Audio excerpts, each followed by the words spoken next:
Olá, meus amigos, boa noite, a paz do Senhor. Aqui em Fortaleza, sou o pastor Paulo César Sampaio.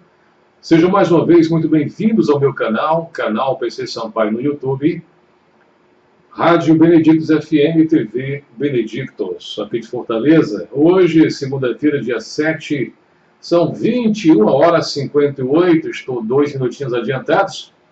E, desde já, o meu muito obrigado de coração a você por estar comigo sempre às segundas, quartas e sextas-feiras. Hoje, vídeo número 91, parte B, nós temos temas da maior importância, da maior relevância. Vamos abordar de forma breve adultério, o que vem a ser de fato isso, juramento, vingança e amor ao próximo. Lembrando que, a partir de hoje, nós vamos fazer o seguinte: vamos estar online, ao vivo, somente aqui no live do Facebook. E, ao mesmo tempo, eu estou carregando também este mesmo vídeo na minha câmera. Depois eu postarei esta mensagem no canal PC Sampaio no YouTube. Por que eu não faço agora? Porque eu percebi que antes a qualidade do streaming, da transmissão, estava muito ruim, deficiente. E gente falando: pastor, a imagem está borrada, o som está bom, mas a imagem está borrada. Então, para evitar isso, vamos pregar e depois eu vou subir o vídeo para o canal lá do PC Sampaio no YouTube. Então, muito bem, vamos então. Mateus capítulo 5, verso 27 em diante, que dizem assim: ouvistes que foi dito, não adulterarás. Eu, porém, vos digo, qualquer que olhar para a mulher com intenção impura no coração, já adulterou com ela. Se o teu olho direito te faz tropeçar, arranca-o e lança-o de ti. Pois te convém que se perca um dos teus membros e não seja todo o teu corpo lançado no inferno. Observem aqui a palavra inferno. E se a tua mão direita te faz tropeçar, corta e lança de ti, pois te convém que se perca um dos teus membros e não vá todo o teu corpo para o inferno. Segunda vez que a palavra inferno aparece aqui. Também foi dito, aquele que repudiar sua mulher, dê-lhe carta de divórcio, isso na versão atualizada. Carta de desquite na versão corrigida. Verso 32 diz assim: eu, porém, vos digo, qualquer que repudiar sua mulher, exceto em caso de relações sexuais ilícitas, a expõe a tornar-se adúltera, e aquele que casar com a repudiada comete adultério. Verso 33 já vai falar sobre juramentos. Também ouvistes que foi dito aos antigos: não jurarás falso, não, mas cumprirás rigorosamente para com o Senhor os teus juramentos. Eu, porém, vos digo, de modo algum jureis, nem pelo céu, por ser o trono de Deus, nem pela terra, por ser estrado, escabelo na versão corrigida, de seus pés, nem por Jerusalém, por ser cidade do grande rei. Nem jures pela tua cabeça, porque não podes tornar um cabelo branco ou preto. Seja, porém, a tua palavra sim, sim, não, não, porque disto passar vem do maligno, de procedência maligna, assim está na versão corrigida. Portanto, a partir do verso de número 38, o tema já muda para vingança. Observem. Ouvistes que foi dito, olho por olho, dente por dente. Eu, porém, vos digo, não resistais ao perverso, mas a qualquer que te ferir na face direita, volta-lhe também a outra. E ao que quer demandar contigo e tirar-te a túnica, deixa-lhe também a capa. E se alguém te obrigar a andar 1 milha, vai com ele 2. Dá a quem te pede e não voltes as costas ao que deseja que lhe emprestes. A partir do verso 43, o que nós temos aqui, a partir do verso 43, já o tema muda para amor ao próximo. Ouviste, sim, ouviste que foi dito.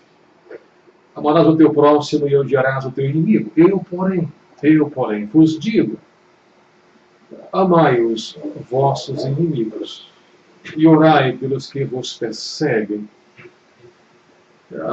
para que vos torneis filhos do vosso Pai Celeste, porque ele faz nascer o seu sol sobre maus e bons, e vir chuvas sobre justos e injustos.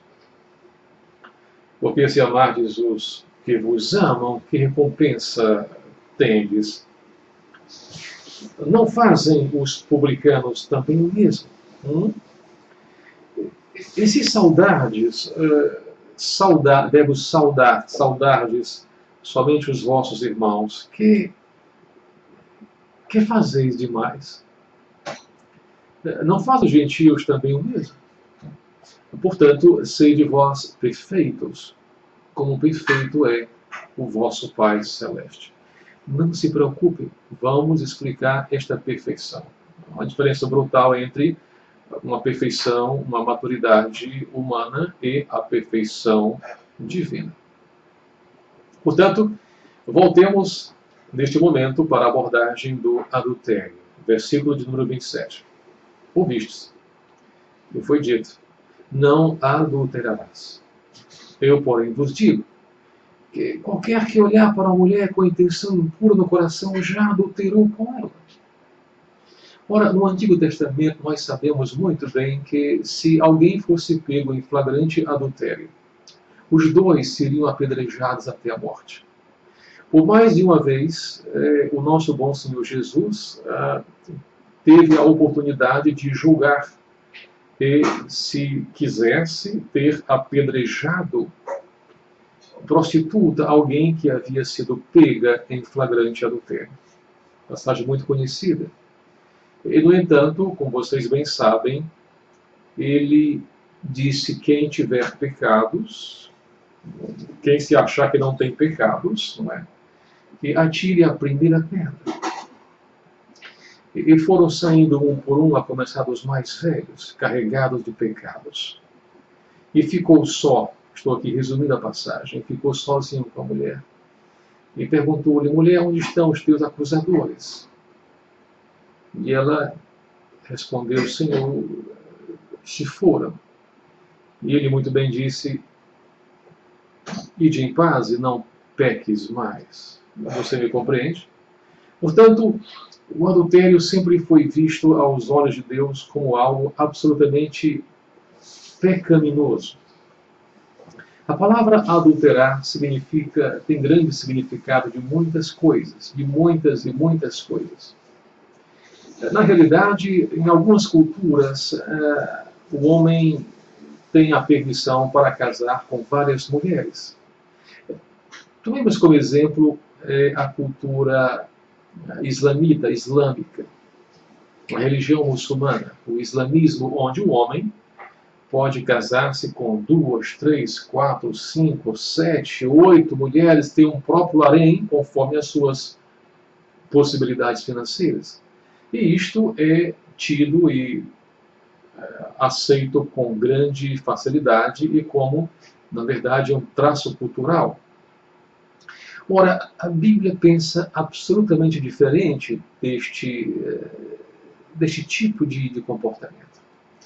A Bíblia fala que adultério realmente é contra a vontade de Deus e é detestado e detestável pecado diante de Deus. E por quê? Porque o adultério, ou adúltero, quebra, na verdade, um voto solene que fez ao cônjuge quando casou-se com ele. Os votos diante do altar, diante do sacerdote, diante de testemunhas, diante de familiares, é para que este matrimônio fosse para todo sempre. E aqui vai uma observação. O matrimônio, o casamento, de forma nenhuma é um sacramento, uma ordenança. Não, em absoluto. Apesar de Jesus Cristo ter, na realidade, iniciado a sua série de milagres diante e durante um casamento em Caná da Galileia, quando transformou a água em vinho. Ele estava assim com a sua presença, legitimando, privilegiando, não é? Aquele casamento. Então veja você, meu irmão e minha irmã, queridos. O matrimônio não é um sacramento. Você pode muito bem não se casar. Perfeito? Sacramento é aquilo que é uma ordenança. No caso, o cristianismo bíblico, o batismo em águas e a ceia do Senhor. Mas voltemos ao matrimônio. Em Hebreus capítulo 13, versículo 4, diz assim: o matrimônio seja honroso entre todos. E, igualmente, honroso o leito conjugal, sem mácula, imaculado.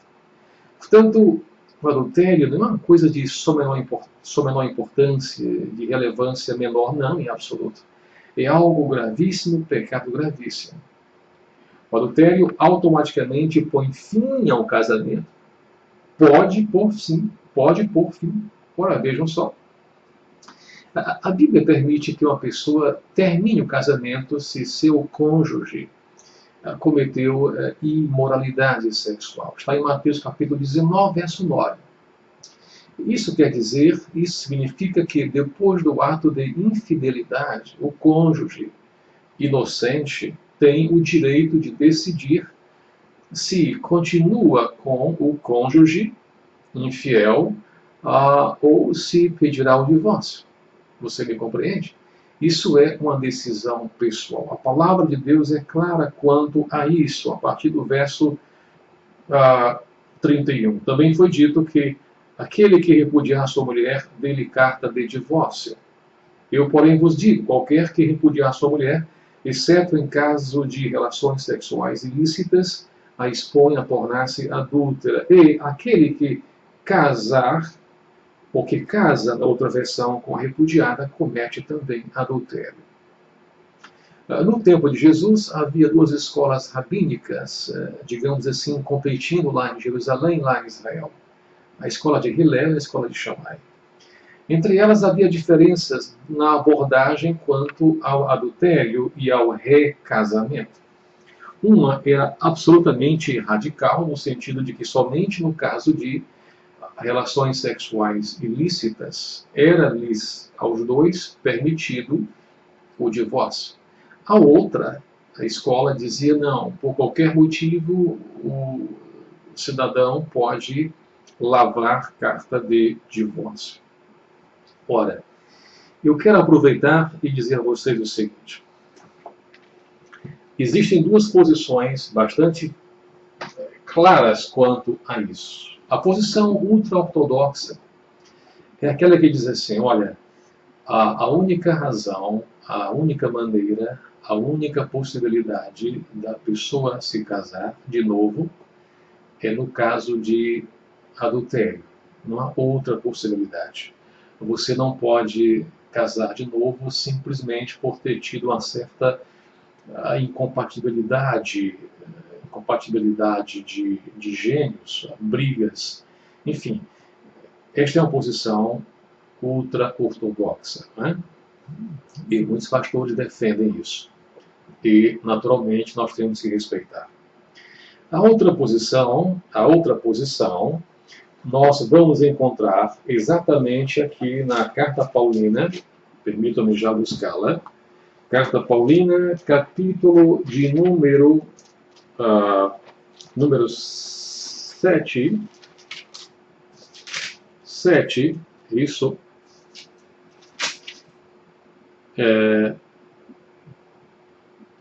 e versículo 15, exatamente isso. Mas se o descrente se apartar, aparte-se. Por quê? Porque, neste caso, o irmão ou a irmã não está sujeito à servidão. Mas Deus chamou-nos para a paz. Dito de outra forma, se após feitas as tentativas de uma reconciliação, após aconselhamentos bíblicos, terapia de grupo, de casal, etc., se não tiver, na verdade, havido a menor possibilidade de uma reconciliação, e se um dos dois é descrente e simplesmente sai, deixa, está, portanto, facultado ao crente que ficou, à pessoa que ficou, a casar uma segunda vez. A rigor, há essas duas escolas de interpretação. E não apenas uma, que é aquela que diz que a única razão para que haja o divórcio é no caso de relações sexuais ilícitas, portanto, adultério. Você me compreende? Eu penso que sim. Então, volto a afirmar. Do verso 27 ao verso de número 31, nós temos aqui, em Mateus capítulo 5, a abordagem sobre o adultério. Permita-me um pouco mais além e dizer o seguinte. Já me perguntaram, pastor, o adultério é um pecado imperdoável? Ou seja, se houver o adultério, a infidelidade, a pessoa pedir perdão, eu posso perdoar? É claro que sim, não tenho a menor dúvida quanto a isso. O perdão cobre uma multidão de pecados. Agora, vocês sabem muito bem que é um recomeço mesmo.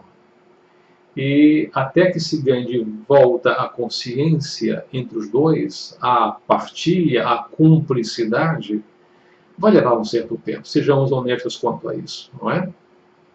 Porque não é fácil uma reconciliação quando um dos dois cônjuges cometeu o pecado de infidelidade, de adultério. Sejamos honestos quanto a isso.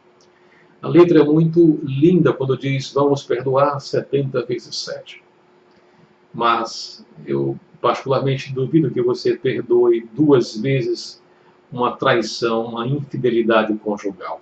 Dito isso, eu quero apenas firmar posição, marcar posição quanto à questão de que o adultério é um pecado, sim, perdoado e perdoável, e que vai levar, certamente, se você quiser recomeçar, um certo tempo. Bom, uma pergunta que me fazem sempre é a seguinte, pastor, o que eu posso fazer no caso de eu ter já cometido tamanha pecaminosidade? Eu estou convencido de que, em primeiríssimo lugar, perdão a Deus. Perdão a Deus e perdão ao seu cônjuge. Está em Salmos, Salmo 51, do verso 1 ao verso 5, você deu o exemplo lá, nosso querido Davi. A segunda coisa a fazer também é a pessoa começar a entender, começar a aprender a odiar o pecado do adultério, assim como Deus também o odeia. Salmo 97, versículo 10. Uma outra coisa importante é que, para você jamais venha cair em adultério, é que você se policie bastante quanto a determinadas circunstâncias. Você me compreende? Evitar a pornografia, evitar filmes, evitar a internet, evitar uma série de coisas que vão levar você ou vocês a fantasias sexuais, a uma eroticidade e a uma introjeção no coração, no espírito, de situações as quais você, na realidade, não vai poder satisfazê-las e, como tal, se você assim permanecer, vai acabar se prejudicando. Agora, se você foi vítima de adultério, saiba que Deus entende perfeitamente seus sentimentos. Está Malaquias, capítulo 2, é só você ver. Capítulo 2 fala muito bem sobre isso. Então, peça a Deus que console o seu coração e o oriente na decisão que você deverá tomar. Salmo 55, verso 22. Repito para quem chegou agora. Se houve o adultério, mas você deseja perdoar, glórias a Deus por isso. Bendito seja o Eterno por isso. Não há nenhum problema quanto a você perdoar. É um gesto maravilhoso da parte de quem foi vítima. Lá em 2 Samuel, capítulo 12, versículo 3, diz assim: Jeová, por sua vez, deixa passar o teu pecado. Disse o profeta Natã a Davi, depois que ele se arrependeu de seu adultério. Jeová, por sua vez, deixa passar o teu pecado. O pecado é cometido, houve o adultério, olha só, as consequências virão.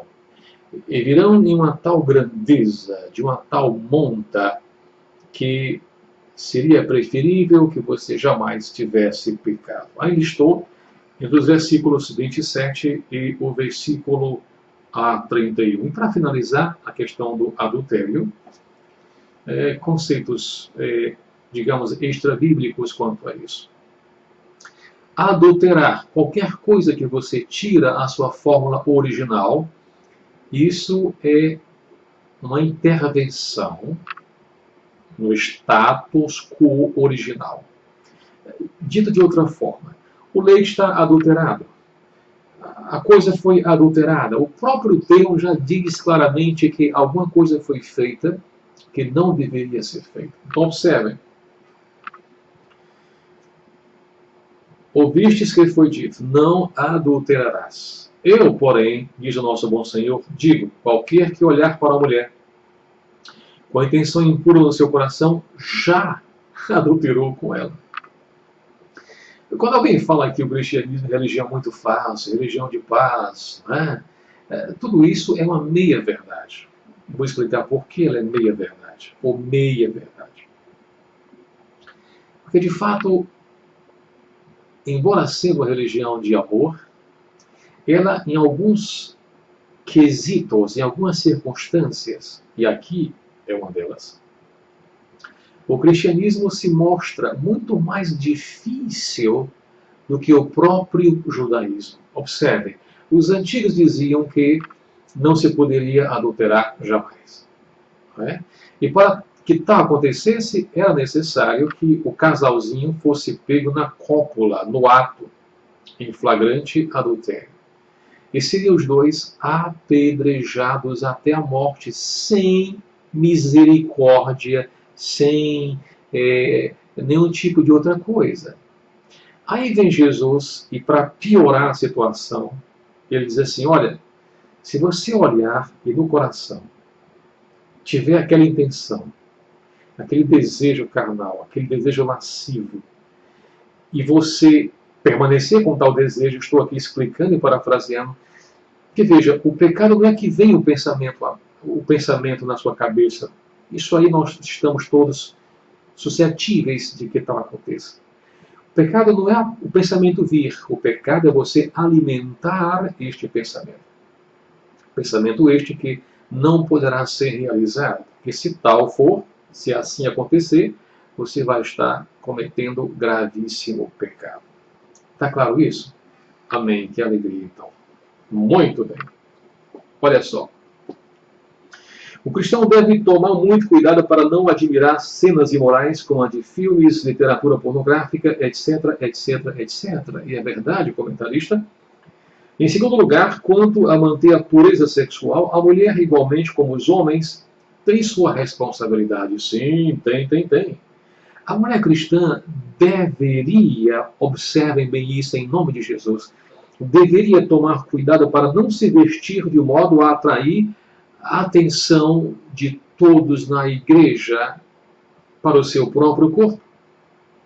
Porque se tal acontecer, ela está sendo provocativa. Sensualidade, que também é uma forma de pecado, você me compreende? Ela vai instigar a concupiscência. Portanto, vestir-se com modéstia, com pudor, com elegância, não há nada contra o bem vestir, a elegância, uma certa atualização no quesito de vestuário, vestimentas. A questão não é essa. A questão é que se você exerce algum cargo na igreja, você é mulher, e você se expõe com vestidos de costas nuas, ou você se expõe, ouça com atenção isso da maior gravidade, ou você se expõe com decotes, que não só eu vejo os seus seios, mas o seu coração batendo, as suas coronárias todas, ou se você se veste com tecidos absolutamente transparentes, e você vai exercer alguma atividade na igreja, põe a mão na consciência. Ao menos uma vez, pensa um pouquinho, usa o teu raciocínio. É razoável, é bíblico, é correto que assim aconteça? Fica a pergunta. Vamos lá então, a partir de agora, do verso 33 ao verso de número 37, a questão dos juramentos. Muito bem, vamos lá então. O que diz aqui? O nosso bom Senhor dizia: também ouvistes que foi dito aos antigos, não jurarás falso, mas cumprirás rigorosamente para com o Senhor os teus juramentos. Eu, porém, vos digo, de modo algum jureis, nem pelo céu, por ser o trono de Deus, nem pela terra, por ser estrado o descabelo de seus pés, e nem por Jerusalém, a cidade do grande rei, nem jures pela tua cabeça, porque não podes tornar um cabelo branco ou preto, não. Porém, seja a tua palavra sim, sim, não, não. E o que passa disso vem do maligno. Ora, de modo muito claro, o juramento nos remete ao próprio Deus, o Criador do universo, o Senhor de todas as coisas, ao qual devemos honrar e do qual somos porta-vozes. Você me compreende? A palavra é muito clara quanto a isso. A ordem explícita para que o homem, na verdade, isso é meio paradoxal, mas é bíblico. Há uma ordem explícita na Bíblia para que ele jure. Está em Deuteronômio capítulo 6, versículo 3. Eu vou ler para você. O Senhor teu Deus temerás, e a ele servirás, e pelo seu nome jurarás. Ao Senhor teu Deus temerás, a ele servirás, e a ele te chegarás, e pelo seu nome jurarás. Alguém dirá: pastor, mas o texto diz que não se deve jurar, pastor. Nem pelo céu, porque é o trono de Deus, nem pela terra, porque... O que o Senhor está dizendo, pastor? Entendamos o que significa esse jurar aqui, de uma vez por todas. Uma promessa é aquilo que você pode fazer para alguém, de repente, por alguma razão, você não cumprir. Promessa.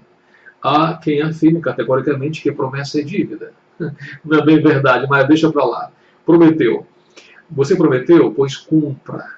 Você me compreende? Promessa é uma coisa. Jura é outra coisa, absolutamente diferente. Você entende? Não podemos usar o nome de Deus em vão. Pois quem assim faz comete perjúrio. E o que é perjúrio? Salmo 24, versículo 4. Perjúrio é negação do juramento. Você me compreende? Os judeus no tempo de Jesus estavam jurando por qualquer coisa, por coisas sagradas, entende? Do altar, por coisas inanimadas. Eles usavam o nome de Deus em vão e juravam por qualquer coisa. Então, o que a Bíblia está aqui proibindo é o juramento falso. E não o juramento em nome de Deus. Você me compreende? O cumprimento com o da sua palavra. Tanto é verdade que no versículo 37 diz: seja, porém, a tua palavra sim, sim, não, não. O que disto passar vem do maligno. Você me compreendeu? Sim ou não? Observe o que eu estou falando a você. Lá em Hebreus, capítulo 6, verso 3, diz assim: porque quando Deus fez a promessa a Abraão, como não tinha outro maior por quem jurar, ou por quem jurasse, jurou por si mesmo. Então, o juramento que está sendo neste texto proibido é o juramento falso. É o juramento pecaminoso que está usando o nome de Deus em vão. Você pode jurar sim, você pode prometer e cumprir, você pode dar a sua palavra.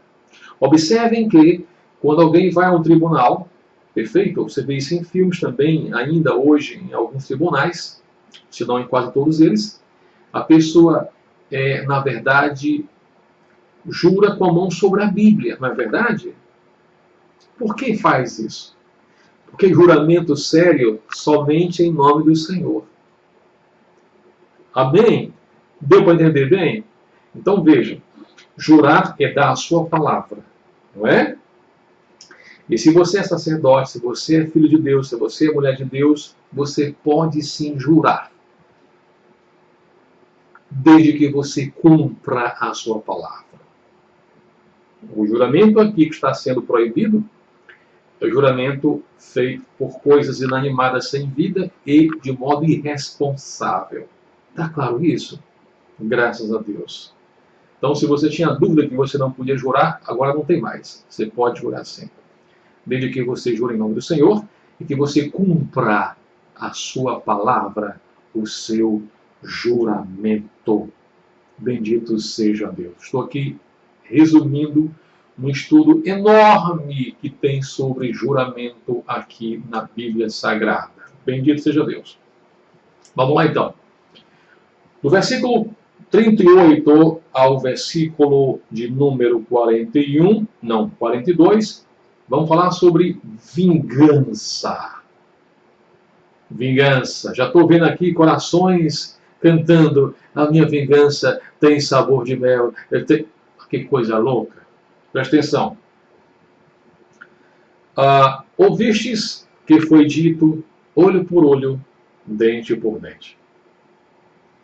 Isso aqui me remete a uma frase interessantíssima de Gandhi, Mahatma Gandhi, aquele indiano hinduísta que libertou a Índia praticamente sem fazer guerra com ninguém, só no pacifismo dele, na sua inteligência, na sua capacidade de arregimentação do povo indiano, não é?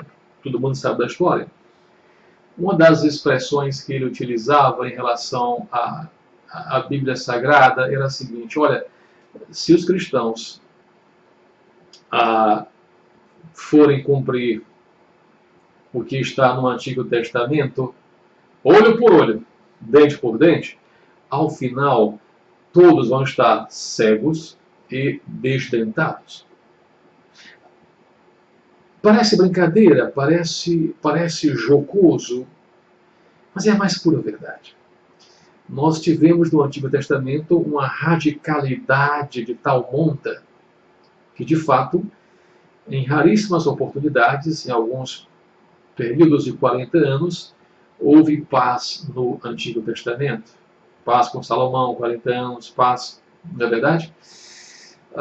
Mas, via de regra, as lutas eram fortíssimas, fortíssimas. Então, observe. Eu, porém, vos digo, não resistais ao perverso. Alguém dirá: pastor, que palavra esquisita. Não resistais ao perverso. Então quer dizer que eu não vou fazer nada? Pastor, eu acho que é isso, porque o verso seguinte fala assim: qualquer que te ferir a face direita, volta-lhe também a outra. Eu quero mandar contigo a tirar-te a túnica, dá a túnica para ele, dá a capa também. E se alguém te obrigar a andar 1 milha, que são 6 quilômetros, vai com ele 2 milhas, afinal de contas, 12 quilômetros. Calma. Calma. Calma. Essa não resistais ao perverso tem a ver necessariamente com atitudes intempestivas, com atitudes premeditadas de violência, com atitudes, sabe, de uma violência brutal. Aqui não está dizendo que você não resista ao mal em absoluto. Não é isso que a Bíblia diz. Não é isso. Permitam-me ler uma frase super interessante aqui. Observe o seguinte. Vamos lá, então. Provérbios 20 e 22. Não digas, vingar-me-ei do mal. Não. Alguém te fez algum mal? Deixa, entrega a Deus. Alguém te aprontou alguma coisa? Entrega a Deus. Alguém te foi absolutamente safado em todos os sentidos? Entrega a Deus. O que não quer dizer que você não tome providências. O que não quer dizer que você não tenha também atitudes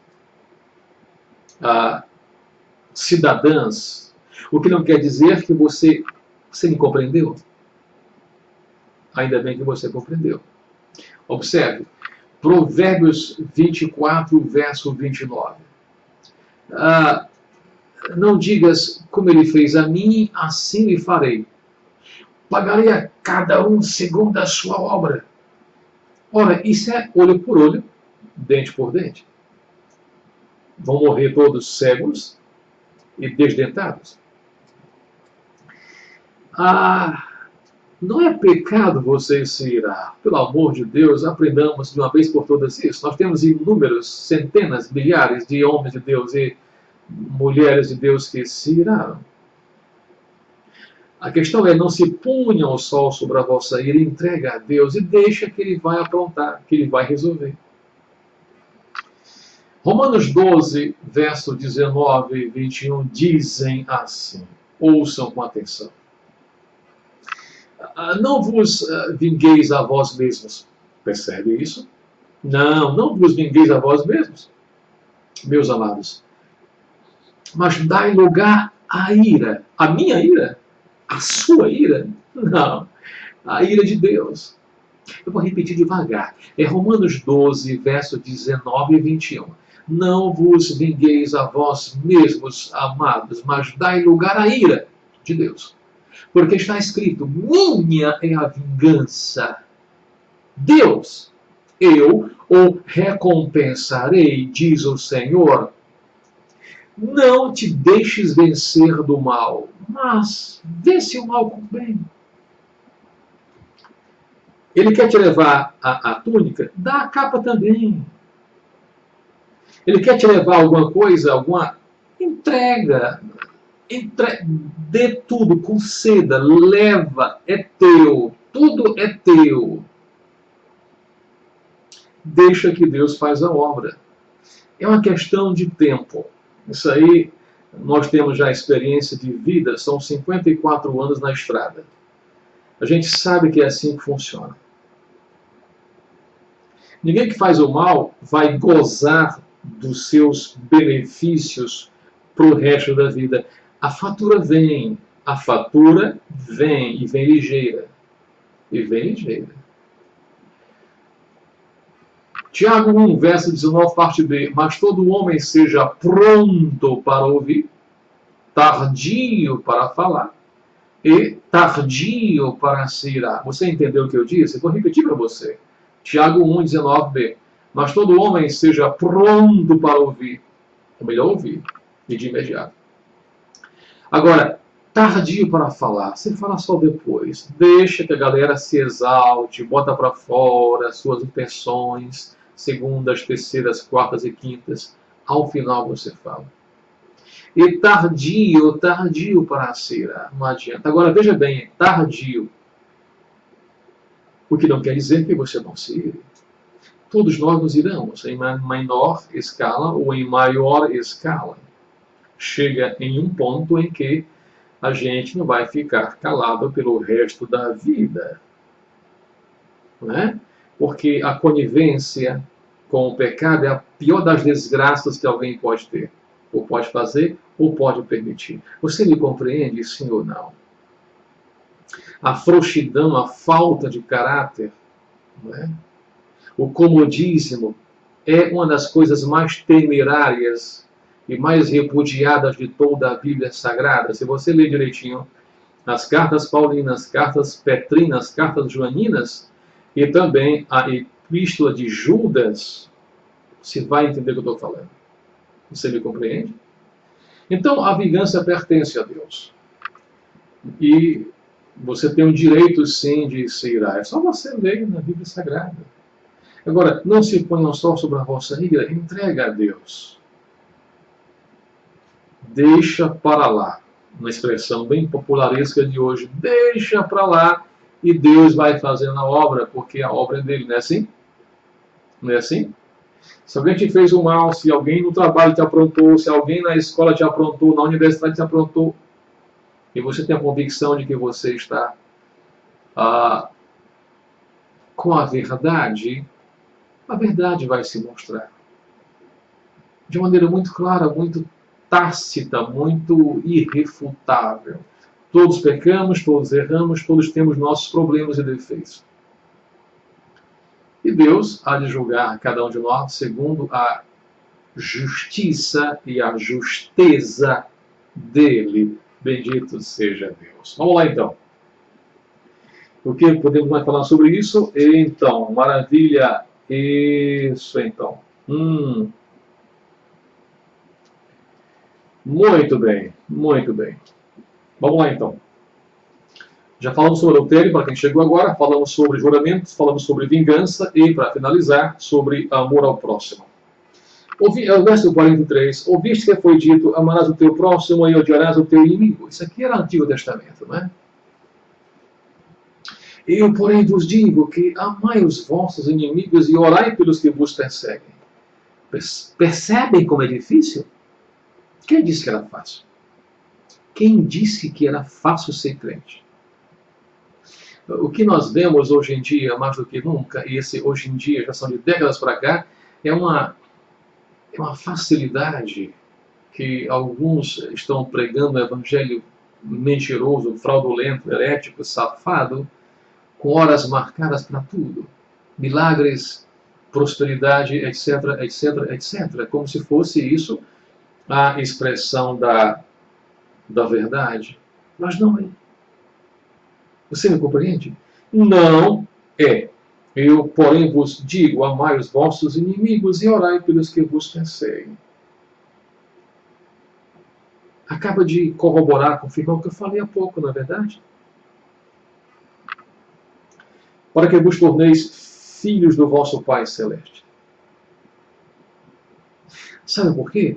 Porque, na verdade, Ele é quem faz nascer o sol sobre justos e injustos, bons e ruins, homens de Deus, mulheres de Deus e mulheres que não são de Deus.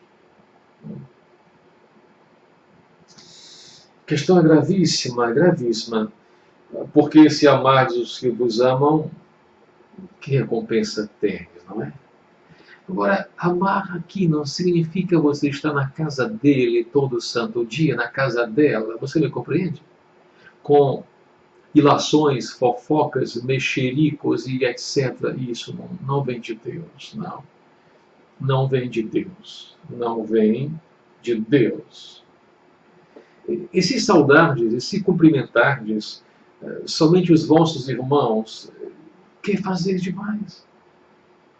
Portanto, eu repito aqui o que eu dizia em algum momento na comunidade. Quando você chegar na igreja, cumprimente a partir do porteiro, do homem de Deus ou da senhora que está ali para recepcionar você. Para recepcionar você. Ele está fazendo, ou ela está fazendo, um belíssimo de um papel voluntário para dar a você as boas-vindas, a você e a sua família. Portanto, se o seu cristianismo não fizer com que você tenha a humildade de verdade. Aliás, permita-me aqui uma coisa.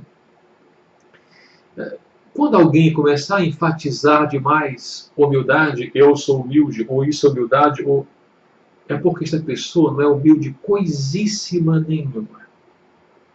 Isso é falso. Quando alguém começar a dizer, porque eu sou honesto, porque honestidade, porque eu sou honesto, você pode ir atrás que é um tremendo 171 desonesto. Porque quem é de fato humilde não vai enfatizar, exacerbar que é humilde. A humildade ela é demonstrada, ela é revelada e desvelada em ações, e não em discursos. Se alguém, sabe, se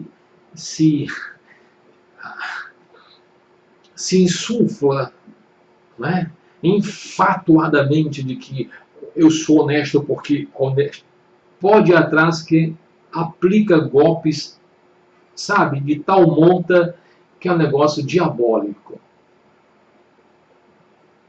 Se alguém disser assim, olha, eu vou lhe contar porque eu sou seu amigo, olha, eu só vou lhe contar porque eu sou seu amigo, cuidado com ele, cuidado com ela.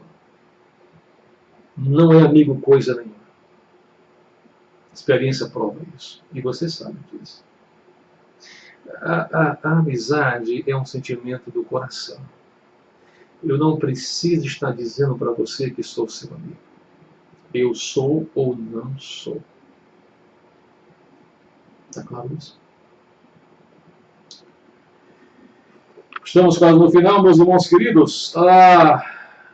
Portanto, sede vós perfeitos, como perfeito é o vosso Pai Celeste. Alguém diz, pastor, alguma coisa está errada aqui.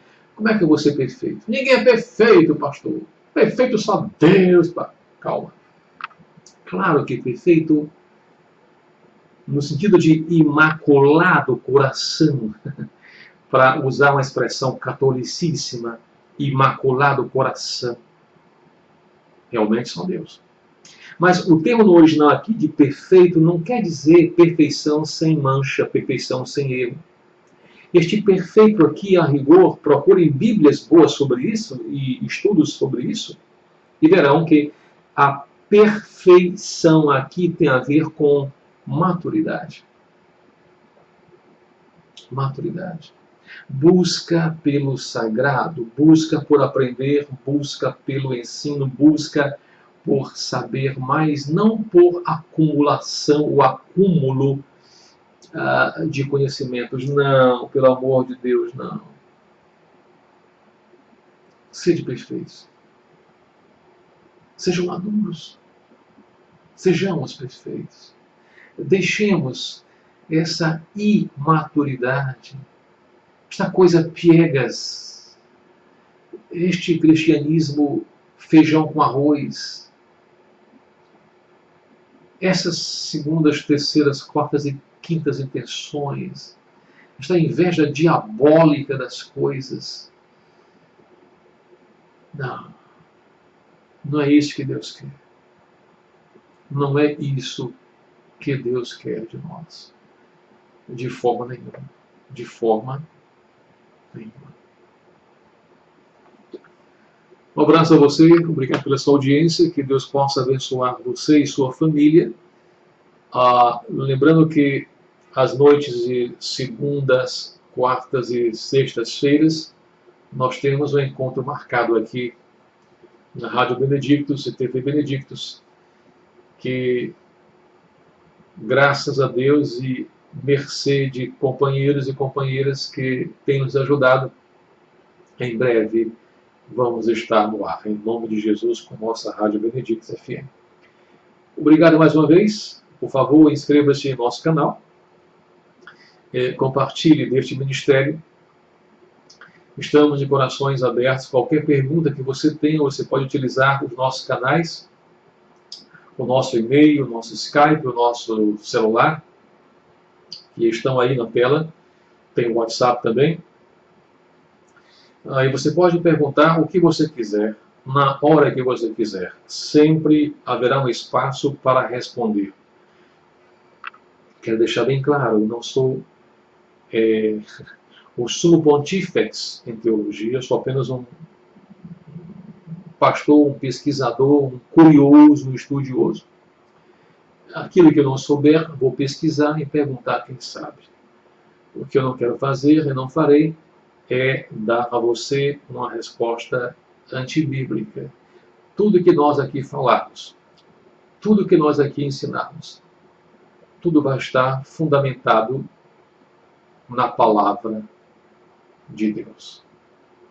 Obrigado, a paz do Senhor, e até a próxima oportunidade, até a próxima quarta-feira, em nome e por amor de Jesus. Até lá.